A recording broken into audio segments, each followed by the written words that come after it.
Ya estamos aquí. Segundo vídeo, segunda parte del tema y segunda parte del bloque de las aguas.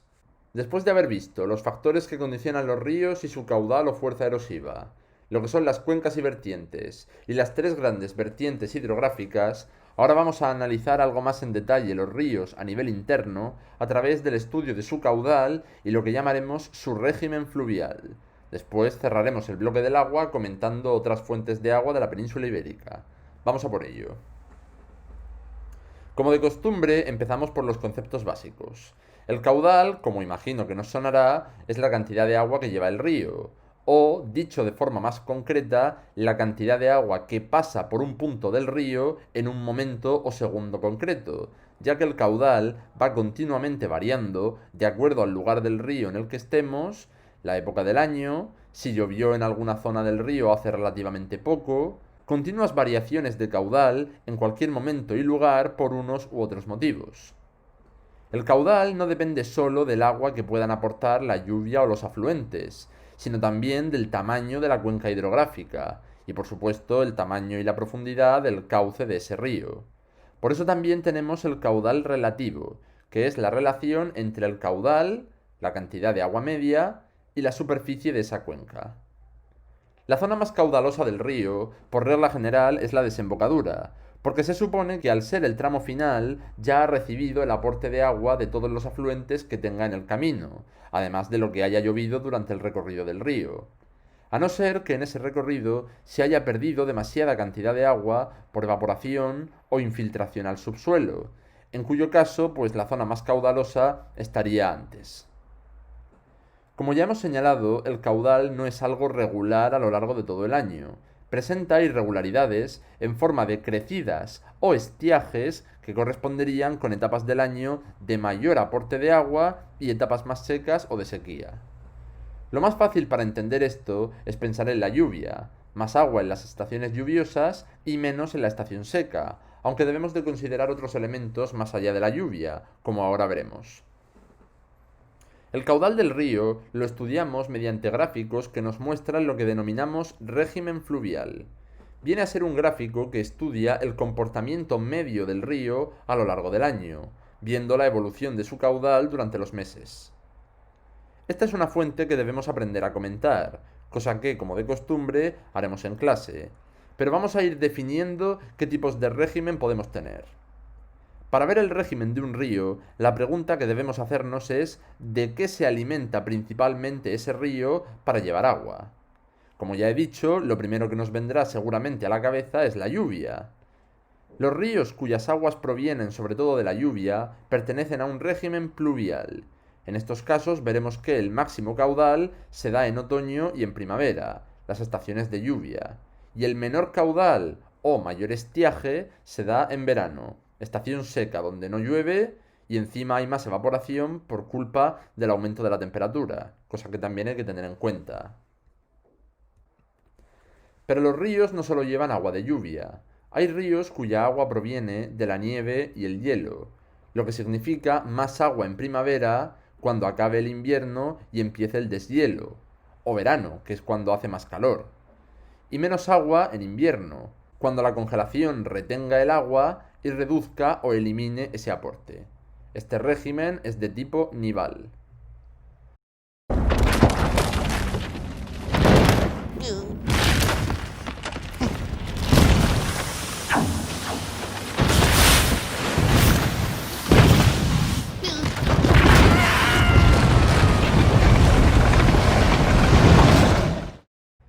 Estos serían, digamos, regímenes puros, pero es bastante frecuente y normal que los ríos se alimenten de todo un poco, que tengan su aporte de la lluvia y que el deshielo también deje su huella.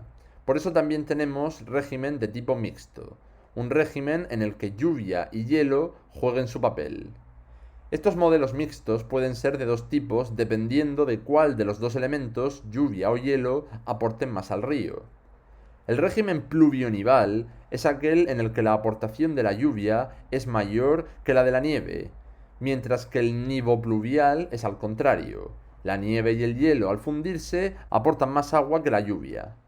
Para distinguirlos hay que prestar atención como siempre a los detalles. Vamos al pluvionival. Aunque el máximo caudal en este caso lo estamos viendo en febrero, nos interesa fijarnos en la comparativa mes a mes, en dónde está el mayor cambio o salto.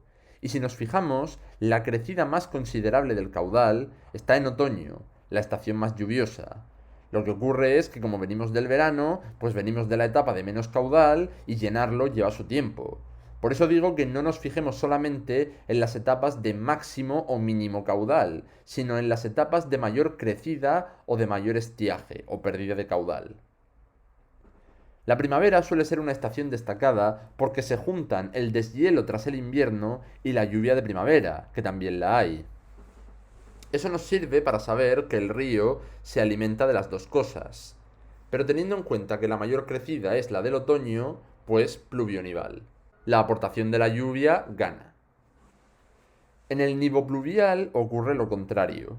La mayor crecida se da en primavera, por el aporte del deshielo, sumado a lo que llueva en esa estación del año.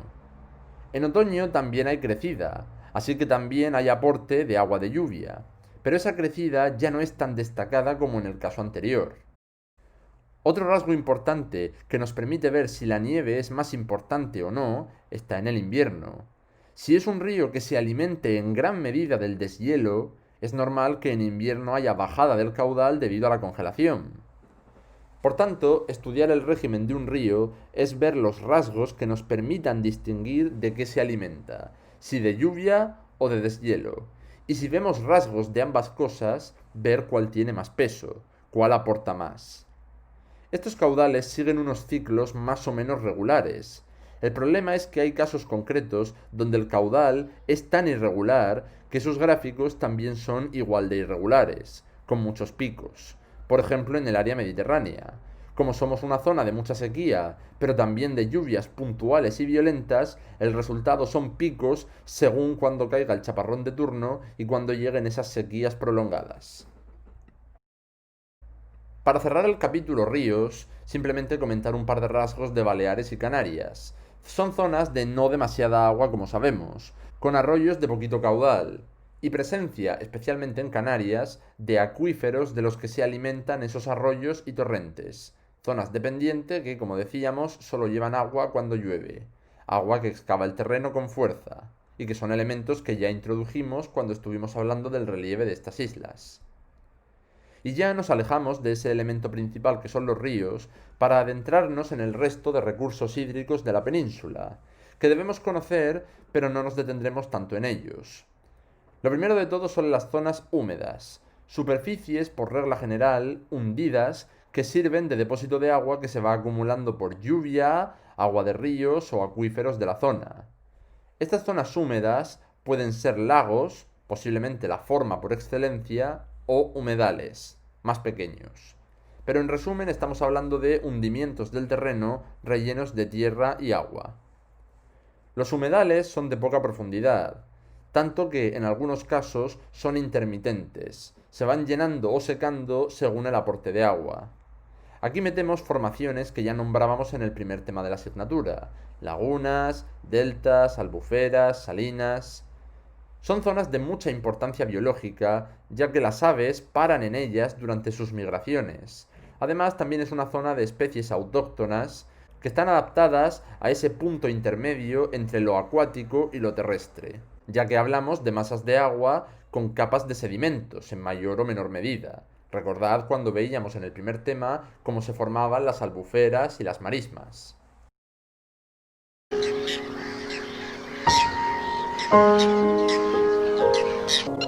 ¡Cuidado! ¡Dichosos atascos! El informativo sobre tráfico me dirá lo que debo hacer. Les habla Ernie de pie. Un pequeño accidente ha provocado una retención de tráfico que llega desde aquí hasta donde nos alcanza la vista. ¡Socorro! Hay alguien ahí, por favor, que me pica la espalda. Estáis justo detrás del hombro y yo no llego. Estás cociendo ya, por favor, que me pica la espalda. Los lagos vienen a ser lo mismo, pero tienen más profundidad y con ello más cantidad de agua, lo que los separa de ese aspecto más pantanoso que puede tener, por ejemplo, una marisma. En lo que al lago se refiere, lo que debemos saber es de qué manera se ha formado ese lago, Por eso hacemos una primera clasificación en dos grupos. Los endógenos se forman debido a la actividad del interior de la Tierra. Las mismas fuerzas que generaban el relieve, como ya vimos, generan zonas hundidas que pueden llenarse de agua y formar lagos. Los exógenos, al contrario, son lagos que se forman por agentes externos, ajenos al interior de la Tierra. Básicamente son excavaciones del agua, el hielo o el viento. Los endógenos pueden ser de tipo tectónico o volcánico. Los tectónicos se forman por los hundimientos que se producían paralelos al levantamiento de un pliegue o de una falla. Ya lo vimos, cuando una zona se elevaba por la orogénesis, otra se hundía. Los de tipo volcánico se forman a partir de cráteres de volcanes ya apagados, volcanes que en su día también se formaron por la actividad del interior de la Tierra. Recordad que un volcán no tiene por qué ser la clásica montaña o cono volcánico. Cualquier grieta de la corteza estaría dentro de esta categoría, aunque no sea una formación elevada. Los lagos exógenos son hundimientos generados por agentes externos. Así que, ¿quién puede provocar esos hundimientos? Primero, los glaciares. Ya vimos en el primer tema cómo el deshielo generaba desprendimientos y las morrenas iban excavando el terreno, formándose lagos circulares o circos y valles glaciares. Las dolinas también eran ejemplos de posibles lagos que veíamos en el tema 1, hundimientos por disolución de la roca caliza en el agua. En este caso hablaríamos de lagos kársticos. También puede ser que se formen lagos simplemente porque el agua se acumula en algún punto donde no hay suficiente fuerza para que llegue a ningún río o al mar, así que simplemente se deposita allí. Y por último, lagos eólicos formados por pequeñas depresiones que se generan por acción del viento. Por tanto, resumimos, los lagos, lagunas o humedales son zonas más o menos hundidas y rellenas de agua. Cuestión de saber qué ha generado ese hundimiento y, por supuesto, conocer algún que otro ejemplo de España. Y para cerrar del todo este segundo vídeo y primer bloque del tema, un último recurso de agua, los acuíferos, los depósitos de aguas subterráneas. Se forman cuando el agua penetra al subsuelo a través de capas de roca permeable como la caliza o la arcilla, hasta que encuentra una zona de roca impermeable, y al no poder pasar, queda estancada formando dicho acuífero. En España tenemos una fuerte presencia de estas fuentes de agua, que pueden ser detríticas, formadas en las cuencas sedimentarias de la era terciaria y las riberas fluviales, zonas sobre todo arcillosas, o carbonatados si los acuíferos se forman en zonas de roca caliza. Es decir, todo depende del tipo de material. Son un recurso valioso y muy presente, como hemos dicho antes, en los archipiélagos Balear y Canario.